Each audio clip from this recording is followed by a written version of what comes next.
kalau Gibran dijadikan sebagai cawapresnya Pak Prabowo, maka ini akan memicu perang bubat. Ada juga yang frame-nya nasionalis, tapi kemudian menjadi pemain peran dalam azan maghrib. Ada juga. PKS bisa cari jalan sendiri lah. Dipersilahkan mencari jalan sendiri Iya, gitu. dipersilakan. Masa diusir gitu.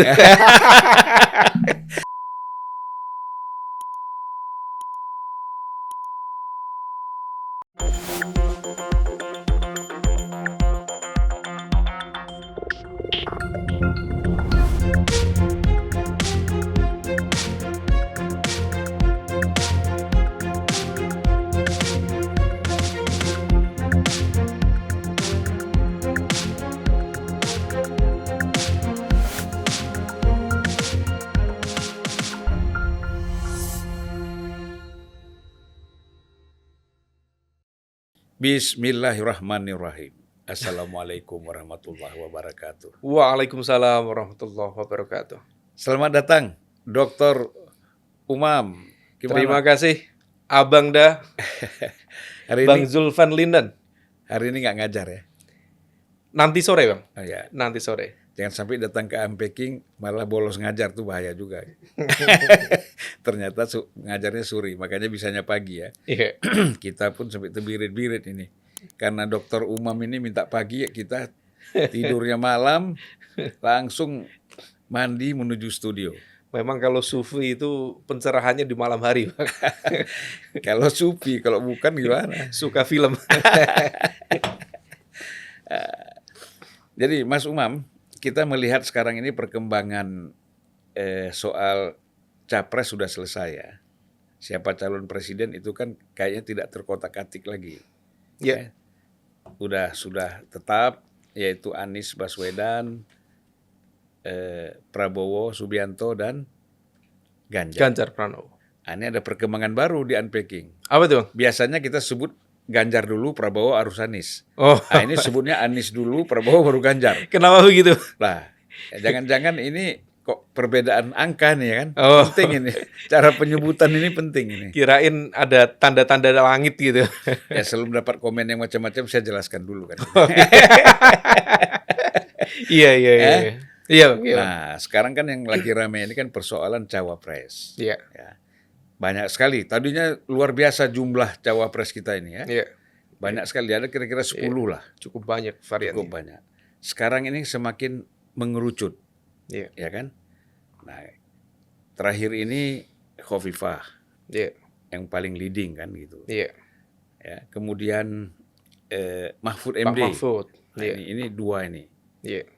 Kemudian ya Caimin kan sudah ditetapkan ya, kita nggak Udah bahas clear. lagi. Iya. Udah selesai dia. Sudah selesai. Udah dapat perahunya ya, tinggal berlayar kan gitu. Nah, jadi kita lihat ini dua ini, Khofifah sama Mahfud MD, mungkin Erick Thohir ya, tambah Iya. Erick Thohir. Tiga-tiganya ini kalau kita bicara NU ya NU lah basisnya. Iya. Erick kan juga mengandalkan basis NU dan bisa juga disebut gabung antara Islam tradisionalis dengan modern. Dan modern. Jadi itu Islam Nusantara. Iya. Jadi Erick ini juga bisa disebut mewakili juga Islam Nusantara ya. Atau di backup oleh PBNU, Ya. tapi political endorsement-nya dari PAN. Ah. Jadi varian baru namanya Nahdlatul Muhammadiyin.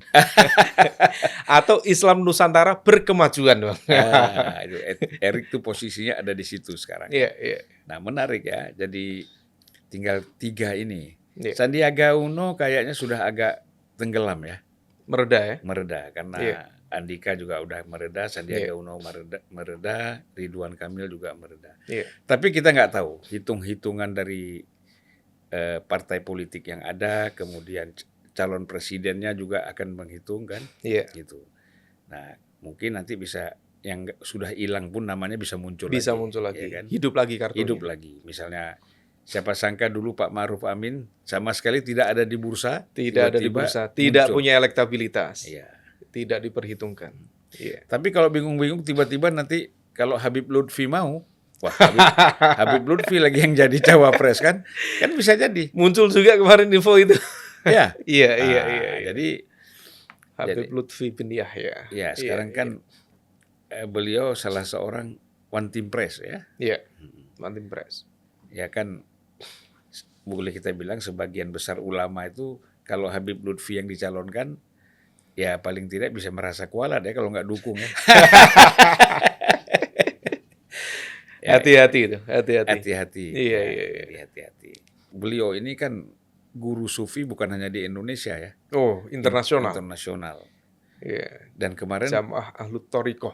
ya kemarin waktu ada apa tuh di Jatman ya kemarin ya? Iya. Itu kan yang hadir 2 capres ya. 2 capres, Pak Ganjar dan Pak juga Prabowo. Pak Prabowo. Tapi konon ketua panitianya Pak Prabowo itu. Iya. Oh, hebat itu. Ya makanya disitulah kita melihat Pak Prabowo ini masuk kemana-mana ya. Kemana-mana. Ya. Iya. Mengonsolidasikan Pak kekuatan. Prabowo ini kan masuk mulai dari ngurus sapi sampai mengurus sufi kan gitu. Sufi. Ya kan. Iya. Kan kemarin Pak Prabowo bilang tuh saya senang dengan binatang kan. Ya memang sih menarik mempelajari sifat-sifat binatang itu. Iya. Supaya kita tahu yang mana manusia bersifat binatang. Aduh. Iya. Ya Prof, bagaimana pandangannya Prof mengenai soal cawapres ini? Bang, memang per hari ini sepertinya masing-masing mencoba untuk saling menunggu, untuk melihat kartu dari lawan. Kita juga berpikir bahwa dengan 20% kekuatan presidential threshold seharusnya Pak Ganjar dan juga PDIP memiliki kepercayaan diri lebih untuk mendeklarasikan lebih cepat siapa cawapresnya. Tapi juga sepertinya masih mencoba untuk wait and see, terutama untuk melihat siapa sebenarnya yang menjadi cawapres dari Pak Prabowo, sekaligus untuk testing the water sebenarnya kemana arah dari restu politik Pak Lurah, Pak Jokowi. Nah, maka per hari ini memang situasi belum menentu. Ini kan praktis tinggal 10 hari, Bang. Menjelang pendaftaran. Kalau misal kemudian 19 Oktober itu dihitung sebagai hari pertama, mungkin bisa jadi juga kemudian beberapa pihak akan ngambil posisi paling akhir di 25 Oktober. Sebelum penutupan masa pendaftaran.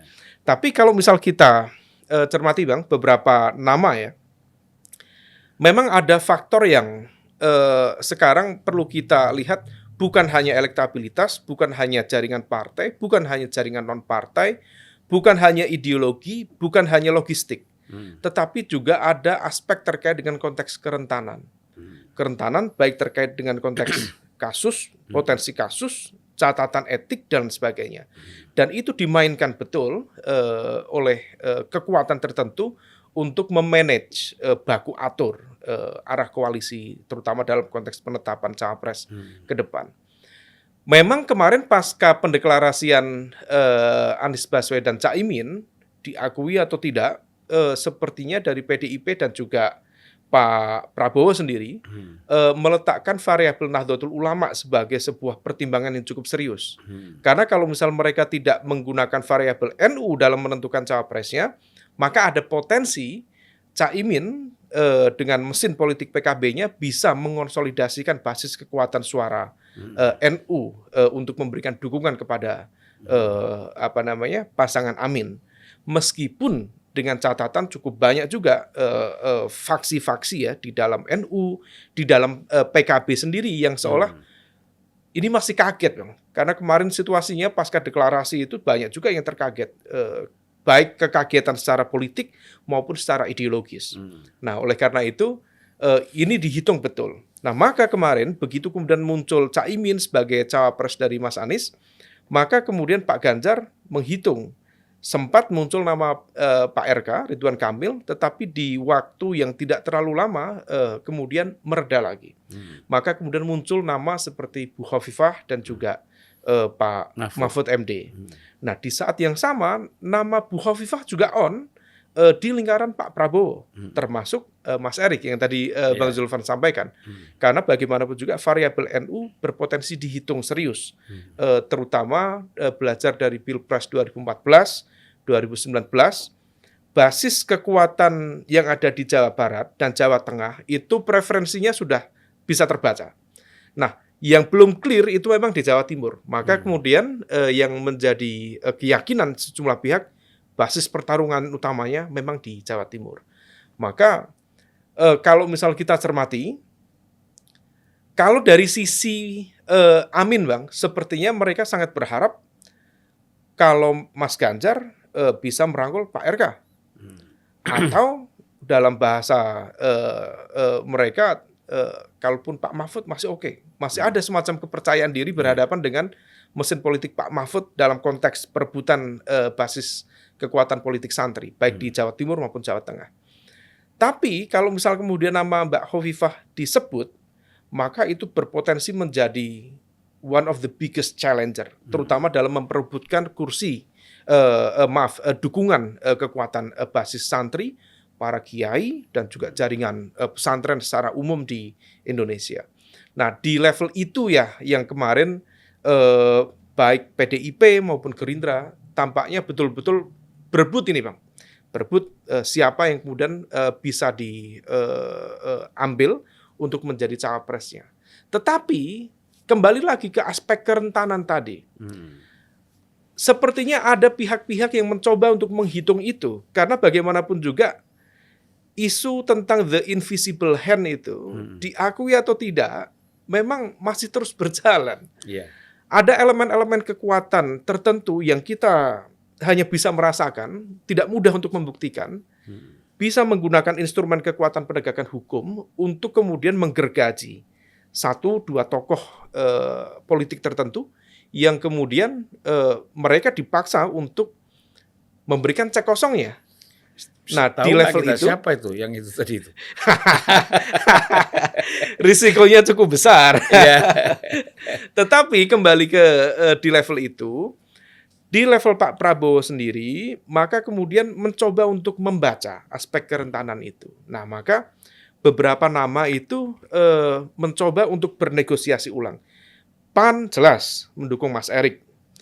Dan ini Mas Erik tadi cukup unik. Mas Erik itu diklaim sebagai bagian dari keluarga besar Nahdlatul Ulama, meskipun ya dengan catatan naturalisasi ya, baru beberapa waktu yang lalu, tapi political endorsement-nya dari PAN, yang notabene adalah mesin politik dari Muhammadiyah. Sementara kemudian di Golkar sendiri, ya layak Golkar untuk mempertanyakan apa peran kita, apa jatah kita, who gets what dalam konteks ini. Karena ya Golkar adalah partai dengan kekuatan kursi terbesar di Koalisi Indonesia Maju. Nah, maka kemudian layak dia mempertanyakan itu. Problemnya kemudian, Golkar sepertinya tidak ingin di-bypass oleh PAN. Karena secara kursi lebih tinggian Golkar. Kami yang lebih layak. Problem tantangan selanjutnya, kalau diajukan nama Pak Erlangga sesuai dengan amanah dari internal Golkar, ada problem elektabilitas, ada problem macam-macamnya terkait dengan isu kerentanan juga tadi. Nah, maka muncul sejumlah nama yang dianggap menjadi titik temu sebagai bagian dari proses negosiasi. Dari aspek negosiasi itulah kemudian muncul sejumlah nama. Salah satunya adalah masih Mbak Hovifah sendiri yang bisa diterima oleh Golkar, diterima oleh Partai Demokrat yang juga bergabung di Koalisi Indonesia Maju, dan kalau misal kemudian ini sudah mengatakan oke, maka PAN dalam tanda kutip bisa di-fait accompli untuk menerima Mbak Hovifah. Tapi ada muncul satu nama baru, yaitu Gibran Rakabuming Raka, putra dari Pak Jokowi, Presiden RI. Dan nama ini bukan nama yang dadakan, karena sudah disimulasikan sejak lama. Sepertinya juga menjadi bagian dari proses negosiasi politik. Dan jangan lupa, itu dimunculkan pada bulan Ramadan itu. Bulan Ramadan, bulan suci ini. Wah, berarti jangan-jangan ada restu langit juga. Dan hasil penerawangan. Nah, nama Gibran dalam hitung-hitungan tertentu, dia memiliki kekuatan, Bang. Di satu sisi ya, dia representasi dari anak muda, kemudian dia bisa representasi dari keluarga Jokowi, dan yang tidak kalah penting, dia bisa menjadi mesin politik yang cukup efektif untuk menggerus basis kekuatan Ganjar Pranowo di Jawa Tengah. Sekaligus menggerus kekuatan politik merah, PDIP, terutama di Jawa Tengah, dan juga Kalau menggunakan simbol-simbol jaringan relawan Jokowi, ya termasuk di Jawa Timur, termasuk di Indonesia Timur, termasuk di Sumatera Utara. Itu angkanya cukup signifikan. Itu kalau misal akumulasi dari elektabilitas PDIP di 2014-2019, itu kutel efek yang disumbangkan Jokowi ke PDIP itu ada di angka sekitar 5-6%. Maka kemarin klaimnya Kaisang kita akan masuk PSI di parliamentary threshold 4%. Itu dari keyakinan itu. Tetapi Bang, kalau misal kemudian Gibran diajukan, akan muncul tantangan dan juga persoalan yang lain. Satu Bang, kalau Gibran dijadikan sebagai cawapresnya Pak Prabowo, maka ini akan memicu perang bubat antara Prabowo melawan PDIP. Karena untuk kesekian kalinya, PDIP akan merasa di underestimate, PDIP akan merasa diabaikan, merasa dikhianati oleh keluarga Pak Jokowi. Kalau misal kemudian ada perasaan itu, saya menduga betul di PDIP akan melakukan koreksi total terhadap pola relasi, bahkan keanggotaan keluarga Pak Jokowi dalam konteks keanggotaannya sebagai bagian dari keluarga besar PDIP. Termasuk barangkali status sebagai petugas partai yang selama ini dilekatkan kepada Pak Jokowi. Nah, perang bubat ini Bang, kalau kemudian terjadi, begitu masuk di putaran kedua, maka ini akan mengonsolidasikan kekuatan PDIP dan juga rival-rival politik Pak Jokowi untuk berada pada satu gerbong untuk berhadapan dengan, let's say, Prabowo Gibran. Nah, ini yang kemudian menjadi sebuah tantangan yang harus diantisipasi, terutama oleh kubu Pak Prabowo dan juga lingkaran yang mencoba untuk mendorong Mas Gibran untuk berpasangan dengan Pak Prabowo. Tantangan kedua, Bang, kalau Gibran dilekatkan dengan Pak Prabowo, maka akan memberikan munisi politik yang sangat efektif bagi rival politik Pak Jokowi dengan narasi politik dinasti. Dan politik dinasti ini bukan hanya sebagai sebuah manifestasi dari keinginan atau ambisi kekuasaan dari keluarga Jokowi, tetapi juga kelanjutan, Bang, dari apa yang dulu kita pernah dengar tentang narasi 3 periode, narasi tunda pemilu. Setelah itu kemudian tidak bisa dilakukan, dan ternyata sekarang bisa dilakukan. Kalau sekarang kemudian bisa dilakukan, maka besar kemungkinan apa yang kemarin diproses di MK, itu akan diberikan karpet merah, akan diberikan pintu terbuka. Di mana kemudian hal itu mempertegas bahwa ada kekuatan tertentu yang diorkestrasi melalui proses kehakiman dengan kedok independensi kekuasaan kehakiman, konteksnya di Mahkamah Konstitusi, di mana aturan tentang umur memang tidak diutak-utik, tetapi ada pasal tambahan terkait dengan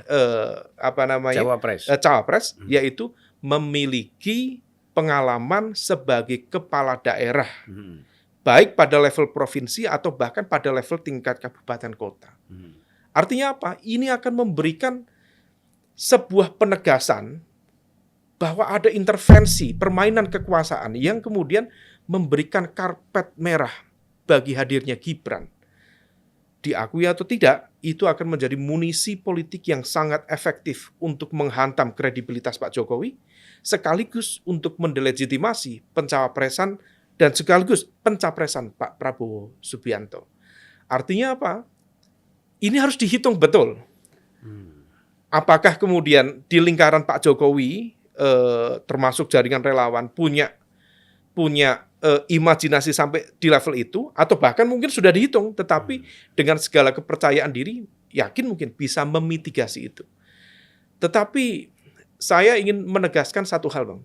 Dalam konteks kekuasaan, yang diingat masyarakat itu first impression, yang kedua last impression. First impression, diakui atau tidak, dengan segala kontroversi, kekuatan, dan juga kelemahan dari pemerintahan Pak Jokowi, beliau bisa meyakinkan publik bahwa kinerja yang dijalankan bisa diterima oleh masyarakat Indonesia. Iya. Buktinya ya paling tidak dia terpilih lagi, paling tidak approval rate-nya juga relatif terjaga, itu. Tetapi kalau misal kemudian konteks memberikan ruang bagi Gibran untuk menjadi cawapres dalam kontestasi di Pilpres 2024, maka ini akan menjadi last impression yang kurang produktif atau bahkan disastrous, merusak bagi kredibilitas. Itu kan kalau pemerintahan Pak misalnya Jokowi. Gibran ini, misal Iya. seandainya Gibran menjadi cawapresnya Prabowo. Cawapresnya. Kalau Gibran menjadi cawapres Ganjar tuh nggak masalah ya kan? Tidak masalah Bang, tetapi dengan catatan, saya tidak begitu yakin PDIP akan memberikan ruang kepada Gibran untuk menjadi cawapresnya Mas Ganjar. Satu, ceruknya sama Bang. Ganjar, Gibran dari PDIP dan juga dari Jawa Tengah. Ceruknya sama. Artinya apa? Hampir tidak terjadi advancement dalam konteks perluasan basis pemilihnya.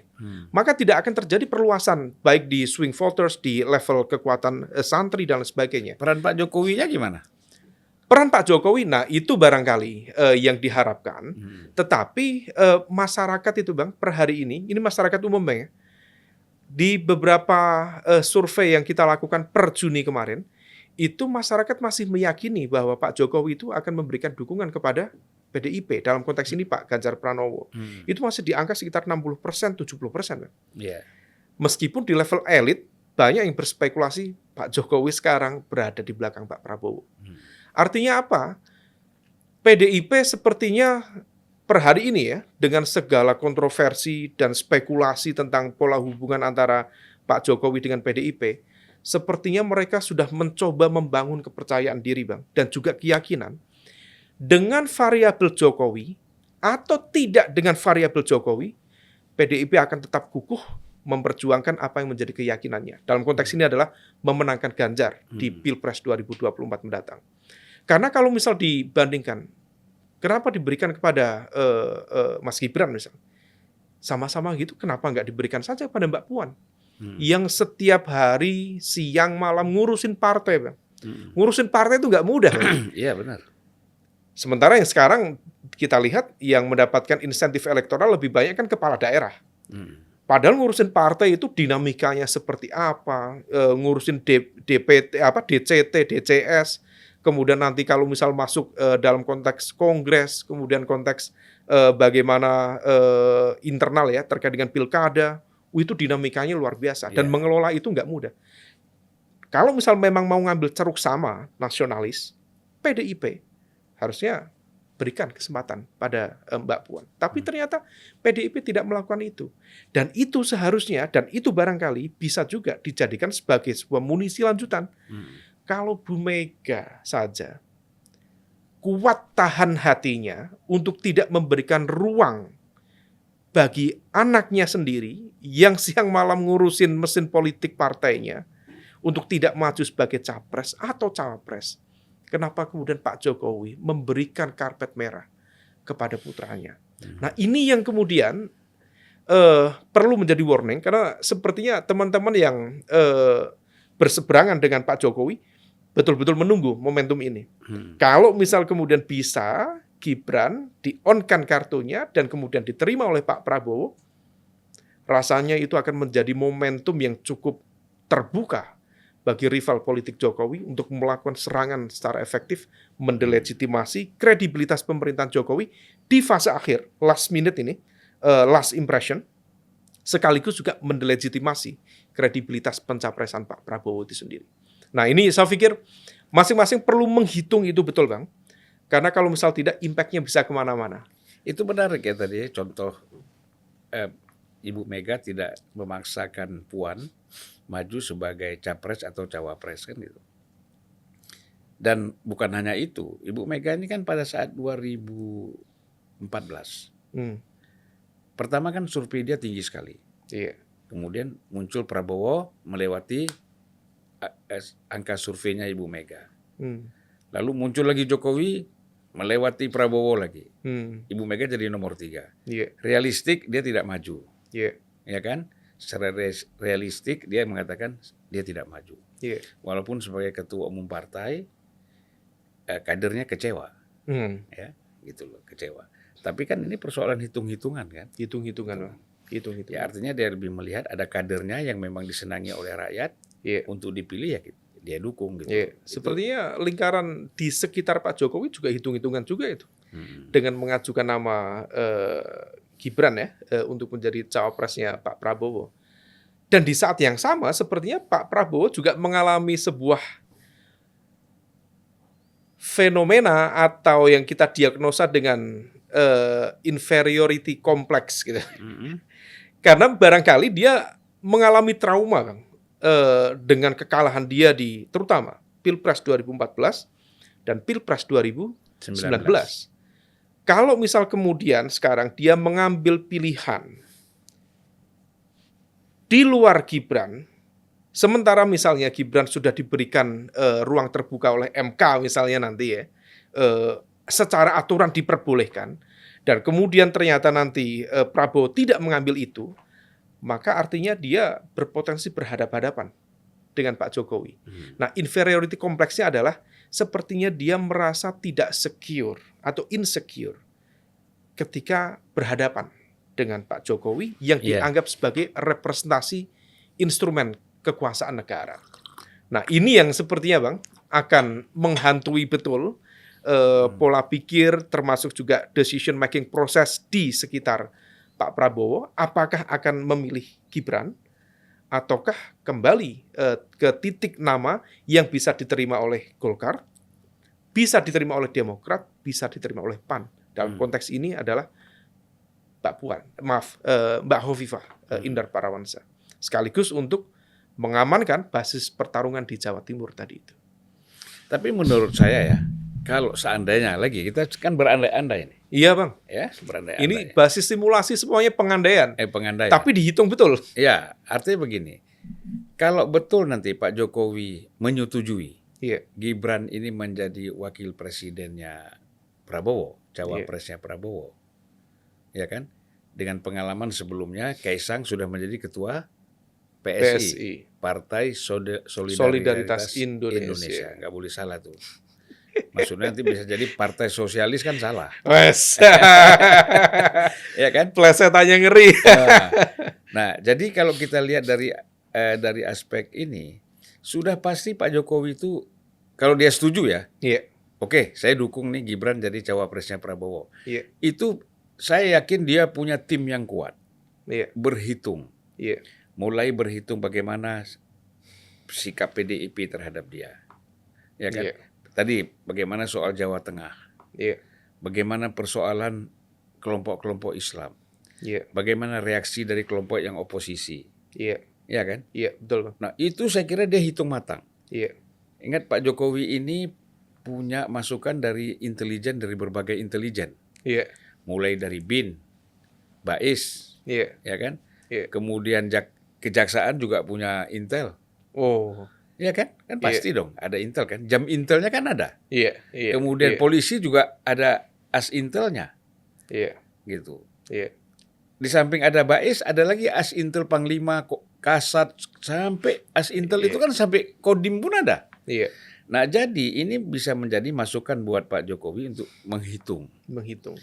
Kalau informasi-informasi itu semuanya bisa meyakinkan, ya mungkin Gibran jadi. Ya kan? Nah, tetapi kalau tidak, ya tidak.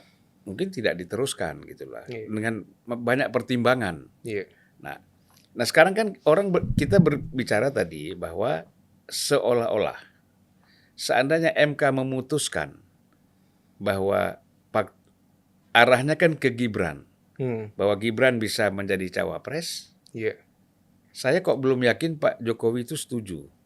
Gitu. Kenapa, Bang? Ya dengan tadi banyak sekali pertimbangan-pertimbangan yang harus dia lakukan gitu.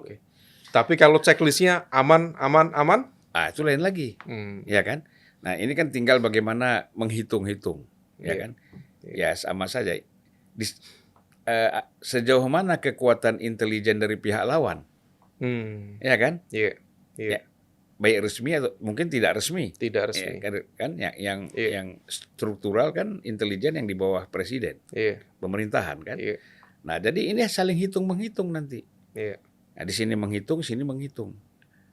Kan Iya. tidak mungkin hanya sekedar mengeluarkan amunisi tanpa data fakta yang jelas, ya kan? Iya.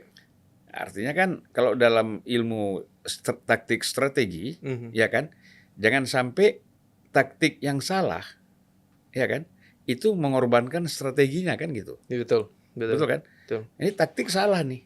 Padahal taktik ini kan untuk mencapai strategi. Betul. Tetapi kalau taktiknya salah, apalagi beberapa hal salah, ya strateginya gagal. Betul. Nah, ini pertimbangan Permainan besarnya. Permainan besarnya bisa besar buyar. Iya. Nah, ini saya kira tidak mudah ya. Betul. Untuk kalau kita bicara persoalan kaitannya Pak Jokowi, apalagi tadi Prabowo menghitung-hitung ulang. Saya kira itu sangat jauh ya menurut pertimbangan saya. Siap. Karena kan pikirannya kan sederhana. Kan itu dari awal dulu setahun yang lalu siapapun yang didukung Jokowi pasti menang kan gitu. Iya. Betul nggak, Iya. Bro? Iya. Ya.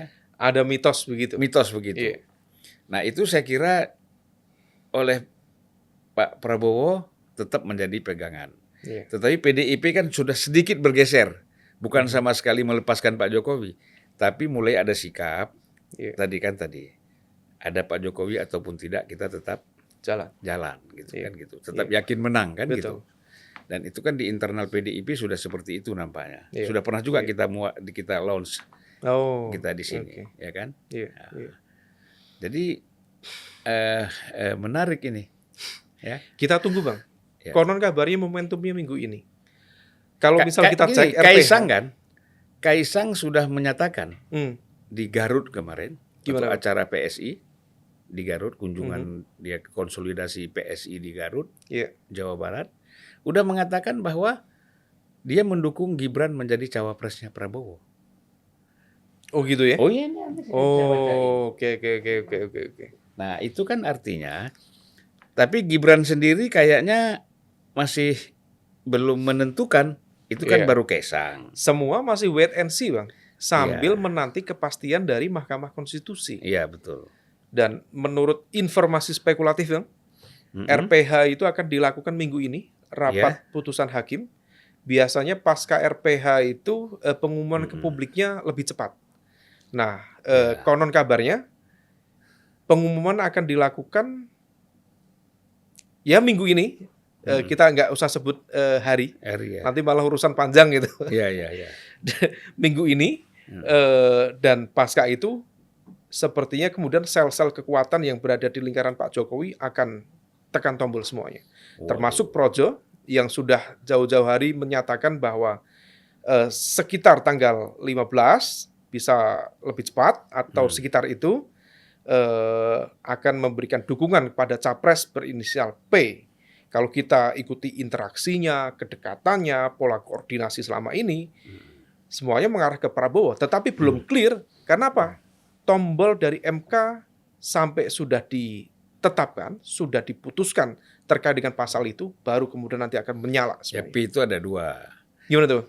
Kalau P1 kan Prabowo. P2 Pranowo. Jadi kita harus hati-hati juga main-main P ini ya. Dan ingat loh, Bang, Pak Jokowi, saya pikir Pak Jokowi itu politisi ulung ya. Dia bukan politisi kemarin sore. Saya kadang juga tidak begitu yakin bahwa dia akan melakukan konfrontasi secara terbuka dengan PDIP. Dia akan bisa saja kemudian dia akan menyebar representasi kekuatan politiknya. Bisa saja misal nanti Gibran memberikan dukungan pada Pak Prabowo menjadi cawapresnya. Entah PSI, entah Projo akan dikirimkan ke P yang kedua tadi, Pranowo, Pak Ganjar. Karena dengan begitu Pak Jokowi akan tetap menghidupkan kartunya di dua kekuatan sebagai representasi dari simbol dia dan juga simbol itu kan keluarga. Catatan seperti itu kalau Anies tidak nyapres. Abang masih yakin Mas Anies nggak nyapres? Ya, kalau Aniesnya nyapres, mungkin Pak Jokowi itu bermain 2. Oh, oke. Karena ya untuk apa? Iya. Nah itu kalau Anies misalnya tidak nyapres, dia bermain 2 gitu bisa. Tapi kalau Anies maju sebagai capres, gitu. Nah saya kan baru all out. Ya, rasa-rasanya Anies sih jauh lah untuk nyapres ya. Sudah deklarasi loh Bang. Ya deklarasi kan belum menentukan. Dan angkanya lumayan Bang. Iya. Nasdem, PKS dan juga PKB itu di angka 29%. Dia bukan posisi paling buncit. Mungkin hanya kekuatan tertentu yang bisa menghentikan itu, terutama dari tadi the invisible hand. Kita lihat perkembangannya Bang. Ya, jadi di sini disebut ya Ketua Umum Partai Solidaritas Indonesia PSI, Kaisang Pangarep, melakukan kunjungan ke wisata kuliner Kerkhof, Garut, Jawa Barat. Jadi putra bungsu dari Presiden Jokowi itu juga merespon kabar sang kakak yang juga wali kota Surakarta, Gibran Rakabuming, yang dipinang menjadi bakal calon wakil presiden. Gitu loh. Menanggapi isu itu, Gibran jadi cawapres tersebut, Kaisang mengaku menanti putusan Mahkamah Konstitusi yang sedang menguji undang-undang pemilu mengenai batas usia cawapres. Kayak gitu. Pada intinya dia untuk menuju cawapres ini, ya pada prinsipnya dia mendukung. Tapi kan siapa? Kan dia belum tahu juga ya. Siapa yang akan menjadi apa? Cawapres dari cawapres dari siapa? Kan dari, gitu. Disambut oleh Gibran bahwa arah dukungannya pada Pilpres 2024 Gibran sama dengan Kaisang. Ya kan? Sama dengan Kaisang. Jadi ini sudah sambut menyambut. Jadi panjanglah bahas. Clear ya Bang ya? Clear ya. Jadi, ya tapi kan saya tuh masih punya satu keyakinan. Tidak mungkin Pak Jokowi walaupun diputuskan oleh MK. Pak Jokowi tidak mungkin menyetujui. Gibran itu menjadi cawapresnya Prabowo. Saya yakin itu. Karena banyak sekali persoalan yang akan muncul. Dari Prof. Iman aja udah 10. Prof. Umam. Belum lagi yang di luar itu macam-macam kan. Nah, jadi tantangan Bang, tantangan. Mungkin beliau punya keyakinan bisa dimitigasi, siapa tahu. Ya, tapi rumit ya. Tapi memang diakui atau tidak, itu harus dipertimbangkan betul. Karena impact-nya kepada Pak Jokowi, kepada pemerintahannya, dan juga pada gerbong besar koalisi Indonesia Maju akan cukup signifikan. Kecuali itu Gibran maju, kemudian banyak reaksi yang luar biasa dari kelompok oposisi yang tidak suka sama Pak Jokowi, itu terus bergelembung ya, semakin besar, terjadi chaos. Nah, kalau terjadi chaos kan pemilu nggak jadi, ya kan? Bagaimana keadaan darurat lalu wah ini udah bisa nih masuk ini ke pasal kedaruratan, bisa tunda pemilu lagi. Karena saya selalu mengatakan bahwa Prof. Yusril Iza Mahendra itu kan tidak terekspos luas, tetapi kan lagi mengajukan judicial review terhadap persoalan. Iya kan? Dengar itu Bang. Iya. Itu ada kaitannya sama apa yang disampaikan oleh pimpinan MPR kemarin terkait kalau situasi terjadi chaos, kemudian pemilu tidak bisa dilaksanakan, kemudian mekanisme ketatanegaraan seperti apa yang bisa diambil untuk menentukan arah kepemimpinan ke depan agar tetap konstitusional. Itu langkah yang cukup menarik, tidak banyak dibaca, dan barangkali banyak orang per hari ini juga tidak mengidentifikasi pengajuan JR itu. Karena kalau misal JR itu kemudian mendapatkan dukungan dari MK dan kemudian nanti potensinya memberikan ruang pada hadirnya mekanisme yang bisa dikelola langsung oleh MPR, ini sebuah bagian dari kemunduran yang cukup signifikan. Konteksnya terkait dengan era sejarah reformasi Bang. Dulu kan konteksnya kan MPR sebagai lembaga tertinggi negara memiliki kekuasaan untuk mengangkat dan juga memberhentikan presiden, bisa saja kemudian itu bisa dihidupkan lagi dengan mekanisme itu. Jadi MPR bisa mengeluarkan TAP, mencabut TAP. Nah, itu sekarang kan nggak bisa. Itu. Ini para aktor politik harus mengidentifikasi itu. Ini hati-hati. Ini adalah permainan kunci yang bisa dimainkan oleh the power holders. Yang pegang kekuasaan. Iya Bang. Nah, artinya disitulah kita melihat bahwa antisipasi undang-undang ya kan? Itu kan untuk ya undang-undang ini untuk mengantisipasi situasi Iya. politik kita. Iya. Boleh kita bilang sampai saat ini terus terang saja kan eh, untuk bicara soal kontestasi ya. Iya. Ganjar ini belum bisa memutuskan siapa wapresnya. Iya. Yang memutuskan Bu Mega pasti Bu Mega. kan. Kemudian Prabowo juga belum bisa memutuskan siapa cawapresnya. Menunggu restu dari Pak Lurah. Pak Lurah siapa, ya Iya. kan? Nah, Iya. ada kemungkinan tinggal kalau bukan Gibran, Hovifah atau Erik kan itu aja. Iya. Ya kan? Iya. Antara dua itu. Iya. Jadi ini selain Gibran. Nah, kembali lagi kemungkinan Gibran itu masih menurut saya dengan berbagai pertimbangan ya. Pak Jokowi kan setahun ini dari mulai sebenarnya mulai dari nanti setelah pemilu itu Februari sampai Oktober tuh masih bekerja kan, menyelesaikan program-program dia, apakah namanya IKN, infrastruktur dan macam-macam, soal pangan. Nah kalau misalnya ada case-case yang mengganggu, apalagi persoalan politik yang begitu luas dan besar, efeknya maka dia tidak bisa bekerja. Nah, kalau chaos kalian bisa bekerja. Ya kan? Iya, ya kan? iya. Kalau chaos kan keluarkan lagi perpu atau undang-undang lagi apa antisipasi bisa sampai 2027 misalnya baru ada pemilu lagi kan bisa. Skenario lama ini. Ya. Skenario lama hidup kembali, kira-kira gitu ya. Ya tapi kan bukan diskenariokan, situasinya yang situasi yang bisa diskenariokan. Kita belum tahu juga situasi ke depan ini ya. Jadi kita mengharapkan sebenarnya semua berjalan normal lah. Tapi politik ini kan susah. Unpredictable. Ya, unthinkable. Betul. Tidak bisa kita prediksi apa yang akan terjadi ke depan misalnya. Iya. Itu. Nah jadi kita kembali persoalan capres cawapres ini ya. Kalau saya belum tahu hasil survei. Sekarang saya udah capek ikutin hasil survei. Nah survei ini yang unggul siapa cawapres sekarang ini? Secara umum memang masih Pak Prabowo di urutan pertama.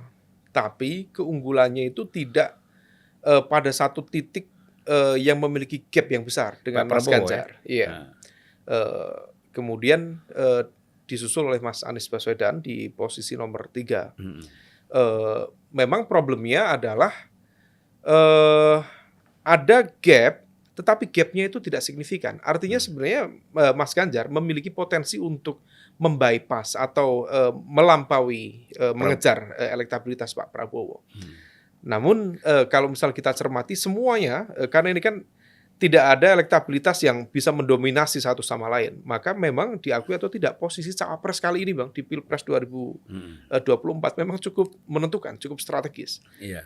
Maka kemudian siapa yang nanti akan dipilih untuk cawapres itu akan menentukan bagaimana potensi kemenangan dari capres. Nah kemudian di saat yang sama kalau misal di atas kertas ya memang Pak Prabowo bisa dikatakan unggul sementara dengan berapa persen? Kalau misal hitung-hitungan kekuatan Bang ya, dia mengantongi sekitar 45% kursi parlemen, dukungan kursi parlemen. Artinya kalau misal 45% itu bergerak semua Bang, anggota DPR yang di partai-partai pendukungnya bergerak semua, ditambah dengan tadi mitos kekuasaan, siapa yang didukung oleh Pak Lurah, maka dia berpotensi menang. Ada instrumen-instrumen kekuasaan yang tidak terlihat akan memberikan dukungan, backup dalam proses pemenangan. Kalau misal nanti saya koreksi, instrumennya terlihat, kerjanya tidak terlihat. Iya. Instrumennya terlihat, betul. Gak usah sebut merek kan? Iya. Tapi kerjanya tidak terlihat. Nah, caranya seperti apa? Sepertinya harus off air. Nah, kemudian di fase kedua, diakui atau tidak, Mas Anies dan Caimin itu memiliki kekuatan yang patut untuk diantisipasi, dipertimbangkan. Karena dia mengantongi 29% dukungan kursi parlemen. Dan ingat ya, memang posisi elektabilitas Mas Anies itu seringkali di bawah beberapa survei. Itu paling tinggi itu sekitar 22-25%. Tetapi ingat, di sini ada variabel PKS. Pemilih PKS itu Bang, itu seringkali tidak terdeteksi dalam proses survei karena ada kecenderungan kader-kadernya di bawah itu tidak menunjukkan dukungannya secara vulgar terhadap tokoh yang mereka dukung. Itulah kenapa dalam beberapa pilkada itu survei itu seringkali meleset ketika memotret pergerakan dari pendukung PKS. Nah, kemudian di saat yang sama, diakui atau tidak, per hari ini tuh masih ada jet lag, terutama di basis internal PKB. Di satu sisi bisa dipahami, karena setahun terakhir kemarin itu PKB itu yang mensosialisasikan habis nama Pak Prabowo. Di hadapan para kiai sepuh, jaringan pesantren dibawa ke sana-sini. Maka kemudian begitu terjadi perubahan peta koalisi, diakui atau tidak, masih ada yang terkejut, yang bingung. Baik itu secara PKB ya, bukan NU ya? PKB dan NU. Oh, ya. Karena kan ceruknya sama Bang. Kalau NU dihitung PBNU, nah beda lagi itu nanti. Nah ini NU secara umum, baik jam'iyah maupun jamaah. Nah, maka kemarin secara tidak langsung itu Caimin kan menyatakan itu. Ada sejumlah kiai yang merasa agak kurang nyaman dengan skema yang ada saat ini. Baik terutama Bang ya, dalam konteks narasi aswaja, Ahlus Sunnah wal Jamaah. Bagaimanapun juga banyak kiai-kiai yang mengidentifikasi ada elemen tertentu yang menunggangi koalisi ini misalnya. Maka Caimin dalam sebuah kesempatan diskusi itu menyampaikan, misalnya para kiai ada juga yang menyampaikan agar PKS misalnya tidak masuk di koalisi. Kemudian dengan bahasa guyon Caimin, beliau mengatakan, untung kemarin PKS tidak ikut hadir dalam deklarasi. Itu bahasa guyon Bang, tetapi sebenarnya itu merepresentasikan dilema, kegalauan di dalam komunitas Nahdlatul Ulama itu sendiri. Nah, belum lagi kita cermati per hari ini, ada cukup banyak itu friksi-friksi yang semakin terlihat, misalnya antara Caimin dengan Gus Yakut, Menteri Agama, antara Gus Yahya, Ketum PBNU dengan teman-teman di PKB sendiri. Artinya apa? NU sepertinya tidak akan terkotak pada satu kekuatan. Dan nature-nya pemilih NU memang dia akan terdiaspora ke berbagai pilihan. Tetapi kalau misal memang tidak ada pilihan lain di komposisi capres-cawapres yang tidak menggunakan variabel NU selain Anies Muhaimin, maka ada potensi Anies Muhaimin bisa mengonsolidasikan basis kekuatan itu. Karena diakui atau tidak juga Bang, PKB itu dia yang pegang logistik, dia yang punya akses ke DPRD, dia punya akses ke kepala daerah, dan dari akses-akses itu dia bisa menghidupi quote by quote sel-sel kekuatan politik yang tersebar di berbagai jaringan santri, pesantren, dan sejumlah kiai-kiai sekolah lainnya. Nah, situasi ini yang dan kemudian jangan lupa juga bahwa PKB ini punya menteri desa. Menteri desa, betul. Ada infrastruktur ada yang juga, lain lagi. Iya, menteri desa kan bekerja juga bisa dekat sama lurah, desa, segala macam. Betul. Jadi diakui atau tidak Bang, pemilu kali ini memang agak unik. Dia melahirkan varian-varian baru. Ini apa namanya, alien-alien secara ideologis gitu ya. Karena leburan-leburan itu tidak kita temukan di pemilu-pemilu yang lalu. Misalnya tadi bagaimana PKB dan PKS bisa dalam satu gerbong koalisi. Itu bagi PKB secara nggak langsung tadi Caimin mengeluhkan itu. Tapi bagi PKS ini kesempatan yang baik Bang. Yang sudah ditunggu-tunggu sama teman-teman PKS untuk membuktikan dan menepis tudingan-tudingan yang selama ini dialamatkan kepada mereka bahwa mereka adalah representasi dari kekuatan Islam kanan konservatif, dituding sebagai representasi dari kelompok Islam fundamentalis. Sekarang ini kesempatan yang baik untuk PKS untuk menepis tudingan-tudingan itu. Buktinya apa? Kita loh bisa duduk bareng bersama dengan PKB yang dijadikan sebagai simbol dari kekuatan politik moderat Islam di Indonesia. Nah, sementara yang lain ada cukup banyak ya, misal Mas Anies Caimin yang dinarasikan itu bersatunya kekuatan HMI dan PMII gitu. Ada juga yang tadi Mas Erik di backup, di endorse oleh pengurus PBNU, tapi political endorsernya dari mesin politik Muhammadiyah. Itu kan nggak banyak, Bang. Ada juga yang frame-nya nasionalis, tapi kemudian menjadi pemain peran dalam azan maghrib. Ada juga. Jadi ini varian-varian yang tidak ditemui di dulu-dulu. Gotak-gatik-gatuk ini jadilah ya. Jadi memang tadi terkait dengan persoalan PKS misalnya, itu ingin membuktikan bahwa mereka bisa bersama-sama dengan PKB, Ahlussunnah wal Jamaah. Tetapi kan orang juga melihat itu kan faktor politik aja. Karena kan faktornya banyak. Betul. Bahkan selama ini faktor politik itu tidak pernah menjadi pembahasan di kalangan Ahlussunnah wal Jamaah. Kiai NU kan nggak pernah melihat bahwa akan terjadi yang namanya satu koalisi antara kalangan Ahlussunnah wal Jamaah, katakanlah NU dengan PKS yang representasi kanan tadi. Nah, jadi kalau kita lihat dari aspek ini bahwa secara politik bisa ketemu pada tingkat elit, di bawahnya kan belum tentu. Ya kan? Karena ada luka-luka yang masih harus diselesaikan. Terutama apalagi Pak Agil Sirat ya. Oh pada masa dia tuh paling gencar itu kan. Kiai Said hanya satu nama.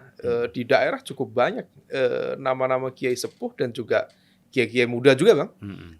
Yang juga mengalami dilema karena narasi dan juga argumen yang dibangun selama ini sedemikian rupa. Nah, situasi ini yang betul, Bang, di satu sisi ini menjadi sebuah fenomena baru, peleburan secara ideologis, tapi di saat yang sama ini juga seolah menegaskan bahwa ini adalah sebuah fenomena pragmatisme dan oportunisme dalam konteks langgam permainan politik, dan belum tentu juga kemudian akan menggabungkan dua elemen kekuatan yang berbeda itu. Dua-duanya sama, PKB dan PKS itu Ahlussunnah wal Jamaah, semuanya sama. Tetapi dalam konteks narasi fikih siasah di Indonesia, seolah kemudian satu merepresentasikan kekuatan moderat, yang satu seolah selama ini dicap sebagai kanan konservatif, atau bahkan elemen-elemen yang lain membahasakannya agak sangat vulgar lagi. Ekstrim kanan. Wahabi misalnya. Nah, ini yang situasi yang secara ideologis perlu dijawab oleh elemen-elemen di sekitar koalisi ini. Kalau misal mereka tidak bisa memanfaatkan situasi ini bisa menjadi benturan di akar rumput. Kalaupun tidak benturan, mesin politiknya tidak berjalan efektif. Tapi kalau misalnya bisa dijelaskan dengan baik, terutama oleh PKB dengan segala justifikasi apapun disampaikan kepada para kiai, justifikasinya kenapa kemudian terjadi koalisi ini bersama dengan elemen yang selama ini dianggap berbeda, mungkin bisa dilakukan transfer kekuatan seperti yang dulu mereka lakukan ketika masih bersama dengan Pak Prabowo. Tapi kan begini, problem itu kan bukan hanya ada di PKB dan NU, tapi kan PKS dengan basisnya juga ada problem kan? Sama, Bang. Sama. Iya. Di internal PKS juga cukup sama. Bahkan kalau kita cermati, konon kabarnya di sebagian teman-teman di Muhammadiyah juga ada semacam kegalauan yang sama. Teman-teman di Muhammadiyah itu selama ini banyak yang memberikan dukungan kepada Mas Anies misalnya. Bahkan konon kabarnya pemimpin tertinggi di Muhammadiyah itu sempat berkoordinasi dengan tokoh bangsa di sekitar Mas Anies untuk meyakinkan salah satu ketua umum waktu itu untuk menerima misalnya, udah Anies Ahaye aja. Kenapa? Karena Anies Ahaye dianggap sebagai titik temu di antara garis perbedaan yang ada. Begitu kemudian nama berubah jadi Anies Caimin, teman-teman Muhammadiyah juga berpikir ulang, kenapa sama Caimin yang menjadi representasi dari kekuatan Nahdlatul Ulama. Nah, kegalauan itu dirasakan di sebagian Sumatera Barat dan juga di beberapa basis komunitas yang di mana warga Muhammadiyahnya cukup kuat di sana. Nah, ini butuh penjelasan lebih detail. Ini kan sebenarnya kalau kita lihat dalam permainan ini dalam konteks Anies dengan Caimin, ini kan sebenarnya tidak dihitung persoalan bagaimana basis NU, bagaimana basis Muhammadiyah atau HMI dan lain-lain. Iya. Tapi kan di sini faktornya kan Surya Paloh Surya Paloh. yang dia mempunyai hitungan politik tersendiri. Iya. Iya. Gitu loh. Iya. Nah, sementara dia tidak pernah melihat terlalu dalam. Ada Iya. pertimbangan-pertimbangan ada, Iya. tapi tidak dalam lah. Iya. Karena kan untuk memahami ini kan ada banyak aspek yang harus dibahas. Iya. Ya kan?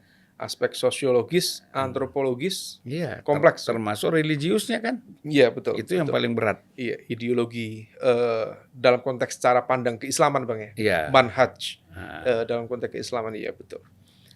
Ya, ini menjadi tantangan sekaligus juga peluang bagi Amin, Anies Muhaimin, kalau bisa kemudian melakukan sosialisasi secara optimal, ini bisa dilakukan sebagai bagian dari proses akselerasi. Tapi kalau misal tidak, ya tentu ada banyak catatan yang harus dievaluasi dan dimitigasi. Dan ya, Prof, ini banyak beredar ya. Jadi Pilpres ini diikuti oleh dua pasang. Dua pasang ini saya dapat informasi katanya Ganjar Pranowo Hovifah. Lalu Prabowo Anies. Ya kan? Itu. Ya namanya kan orang baru nih. Baru. Nah, yang kemudian yang satu lagi Prabowo Gibran. Oh, Ganjar Anies. iya. Saya kira masuk akal ini. Oke. Terutama begini. Kalau seandainya betul Iya. Pak Jokowi ini merapat ke Prabowo dan Gibran menjadi cawapres. Hitungan-hitungan politik elit ya. Iya. Hitungan politik elit baik yang ada di Ganjar ataupun yang ada di Anies. Ya udah, kenapa nggak kita lawan aja? Praktis kan PDIP menjadi oposisi juga. Iya. Iya kan? Iya. Bergabung dengan oposisi. Iya. Yang Anies ini. Iya. Kemudian udah. Nah, di sini satu kerugian buat Prabowo ada. Betul, Bang. Ya kan? Orang yang masih abu-abu pendukung Prabowo masa 2019 dulu belum kemana-mana. Iya. Bisa jadi ini masuk ke sini. Betul. Ada faktor nasionalismenya, ada ini. Nah, ini gimana Prof melihatnya? Make sense, Bang. Tapi begini, Bang. Kalau misal konteksnya dua poros, itu yang kemarin digambarkan oleh, itu kan asbabul wurudnya, Bang. Itu kan isu dua poros kan keluar dari Mas Jazil, Wakil Ketua Umum PKB. Iya, iya. Tetapi begitu kemudian kita runut, itu bukan genuin dari Mas Jazil. Informasi itu justru keluar waktu itu dari Pak Hasto, Sekjen PDIP, dan juga Mas Aryo Bimo dari PDIP. Kalau misal waktu itu kita duga, kalau dari Mas Hasto dan Aryo Bimo itu bisa dipanjangkan lagi, nah, bisa naik lagi ke atas. Iya, karena dalam beberapa hari selanjutnya kemudian muncul statement dari Mbak Puan yang seolah gayung bersambut, dalam arti apakah memungkinkan waktu itu misalnya PDIP dengan Gerindra bergabung jadi satu, Pak Ganjar dengan Pak Prabowo menjadi satu. Mbak Puan memberikan statement diplomatis waktu itu dengan mengatakan bisa saja terjadi, tergantung pada 1 bulan ke depan dinamikanya seperti apa. Nah, kalau misal waktu itu kita baca konteksnya adalah penggabungan Ganjar dan Prabowo, maka frame waktu itu adalah ada operasi politik yang cukup serius, ada mastermind dengan kekuatan politik besar yang ingin menggabungkan dua kekuatan itu di last minute timeline menjelang pencapresan.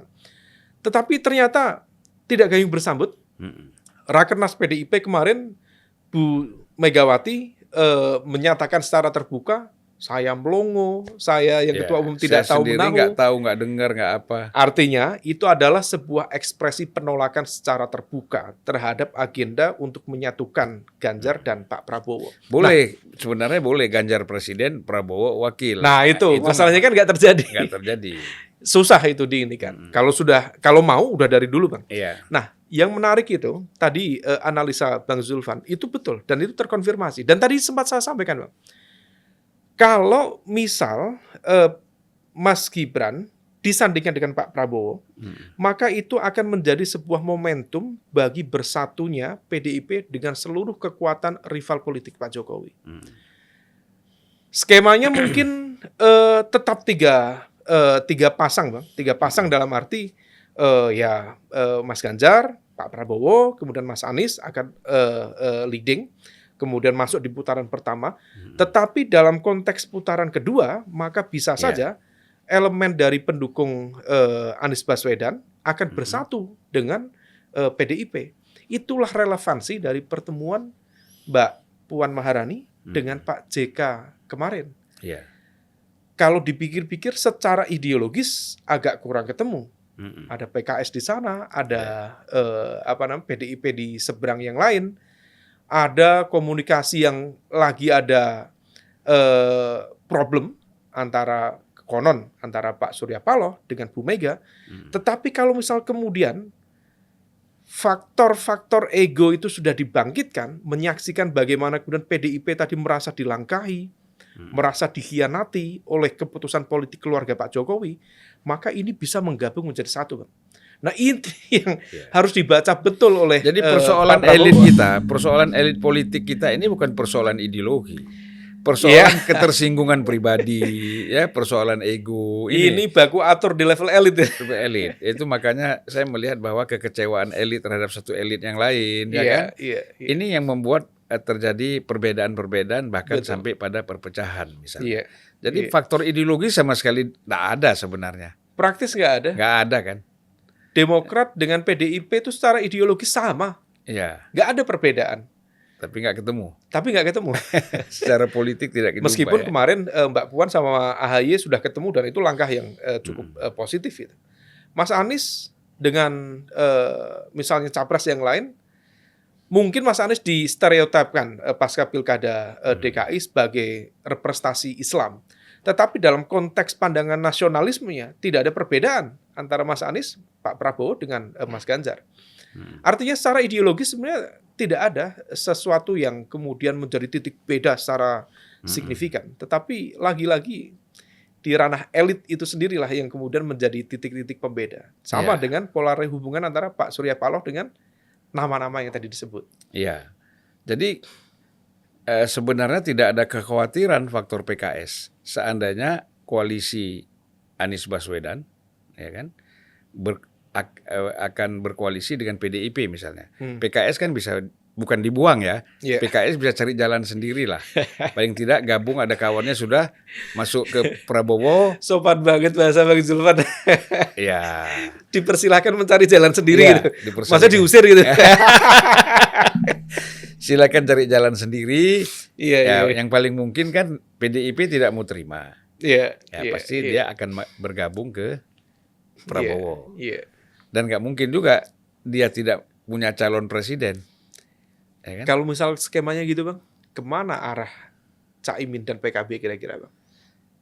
Ya Caimin dan PKB mau nggak mau ya gabung ke sini. Ke sini tuh ke PDIP. Ke PDIP. Prabowo kan nggak mungkin. Karena ada sudah pernah masuk lagi luka lama gitu. Luka lama. Ya tapi kan? Pak Prabowo berkali-kali menyampaikan keyakinannya suatu saat PKB akan kembali lagi bersama dia. Gitu. Bisa jadi. Pak Prabowo ini kan terbuka. Kalau saya lihat kan tidak ada persoalan dendam, persoalan apa, silakan. Dia ada persoalan dengan SBY, tapi Demokrat diterima, gitu kan. Jadi dia realistik. Gitu. Militer itu memang harus realistik, ya kan. Tapi itu Pak Prabowo sekarang itu. Sepertinya dia jauh lebih fleksibel Bang ya. Lebih lentur dibanding yang dulu. Saya nggak tahu di belakangnya. Ya kan sudah menjadi ketua panitia penyelenggaraan para sufi tadi. Sufi internasional kan. Orang sufi itu kan manifestasinya kan irfan. Bijaksana ya kan. Iya. Jadi dia sudah menjadi seorang sufi yang irfan. Gitu ya. Ketua panitia udah bisa begitu juga. Ya pastilah karena kan sebelum jadi ketua panitia kan diajari dulu sama Habib Lutfi. Lakukan ini, zikir banyak ini berapa kali ya kan. Jadi saya kira ngeri juga. Iya. Baru udah sanggup nggak? Baru diangkat menjadi ketua panitia sufi. Kan nggak boleh sembarangan kan. Syar'i-syar'inya harus dipenuhi. Jangan lompat sufi tapi syariatnya enggak kan kacau. Gitu. Ya, begitulah Bang. Kita tunggu perkembangannya Bang. Praktis saya berkeyakinan minggu ini atau mungkin awal minggu depan dinamika akan mengalami percepatan signifikan. Dan kalau misal satu kubu sudah mengumumkan cawapresnya, besar kemungkinan kubu yang satu lagi akan segera juga mengumumkan cawapresnya. Jadi percepatan. Nah, yang saya khawatir gini, Prabowo dan Ganjar ini tidak mendaftar ke KPU karena tidak mengumumkan siapa cawapresnya. Iya kan? Lah terus gimana? Ya, terus Anies sendiri. Wow. Kalau dia sendiri kan secara undang-undang nggak bisa kan? Oh gitu. Nggak bisa. Berarti pemilu ditunda. Wah, balik lagi ke judicial review di MK tadi dong. Makanya tidak perlu ada chaos. Tidak perlu ada chaos. Ya kan? Kan gitu. Ini banyak akal sekali nih yang ngelola negara ini.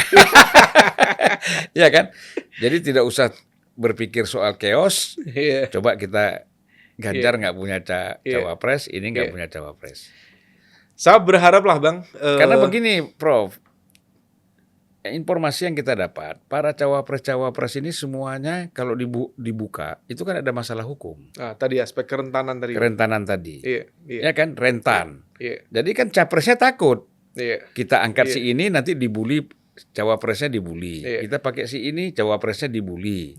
Udah, tunda aja dulu lah, sampai dapat cawapresnya. Kalau saya sih mengharapkan pemilu itu berjalan ya. Tapi kalau rusuh janganlah. Ya kan? Kalau rusuh jangan. Rusuh bisa diciptakan loh Bang. Loh, makanya apakah diciptakan? Ya pasti semua gerakan-gerakan itu kan ada tangan ya. Yang menggerakkan kan. Nggak mungkin dia jalan sendiri. Ya di level itu saya masih sangat berharap Bang. Pengelola negara dalam konteks ini pemerintah yang mendapatkan amanah dari rakyat betul-betul berkomitmen untuk menjalankan proses demokrasi secara adil, terbuka, dan akuntabel. Masing-masing punya preferensi, tentu masing-masing punya preferensi. Tetapi di saat yang sama ya jangan sampai kemudian elemen kekuatan itu justru melakukan pembusukan terhadap proses demokrasi. Bang, kalau misal Pak Jokowi bisa menyelesaikan pemerintahannya di 20 Oktober 2024 mendatang, ini akan menjadi sebuah catatan sangat positif bagi sejarah demokrasi Indonesia pasca reformasi. Artinya apa? Di konteks kawasan Asia Tenggara, Bang, berarti ini akan menjadi penanda bagi berjalannya proses sistem presidensial secara teratur, secara lancar, Bang, selama 20 tahun terakhir. Padahal tidak mudah mengelola politik di Indonesia, Bang. Ini sistem presidensial dijalankan di atas multi-party system. Itu gejolaknya, chaosnya, itu ada-ada saja. Luar biasa.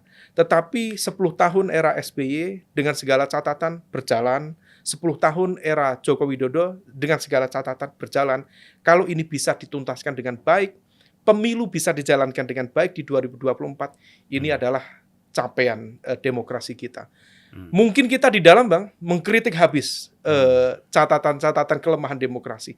Tapi bagi dunia internasional, ini adalah sebuah achievement yang patut untuk diapresiasi, bahwa proses politik dan demokrasi di Indonesia bisa menjalankan itu dengan segala kekuatan dan kelemahannya. Baik, Prof. Kita masuk ke catatan akhir tahun. Bukan, catatan akhir diskusi. Ini udah mau akhir tahun ya? Ya. Iya. Catatan akhir November ini. Catatan akhir dialog kita. Iya. Ya, mungkin ada closing statement, silakan. Itu tadi closing statement. Oh gitu, ya. Jadi kalau itu tadi sudah jadi closing statement, jangan ada dua closing. Bahaya nanti. Sana close, akhirnya terkunci semua, pemilu bisa nggak jadi ya kan? Iya, closing statement, Bang. Sekali lagi saya berharap negara, dalam konteks ini pemerintah, betul-betul melakukan persiapan. Kemarin sempat ada beberapa yang khawatir terkait juga secara teknis persiapan penyelenggaraan pemilu. Karena biasanya itu logistik pemilu itu dipersiapkan misalnya untuk surat suara dan sebagainya itu 5 bulan sebelum pelaksanaan pemilu. Tapi menurut informasi sejumlah stakeholders kemarin, proses cetak belum dimulai. Padahal ini sudah hampir kurang dari 5 bulan.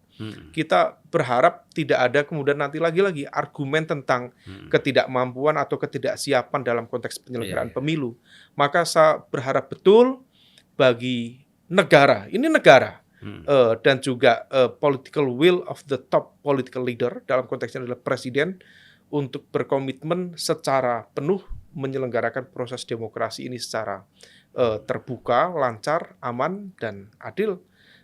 Disitulah kemudian kita bisa berpikir, Bang, tentang continuity dari negara, dari pemerintahan, supaya kemudian tidak ada dinamika yang Anggarannya udah turun belum?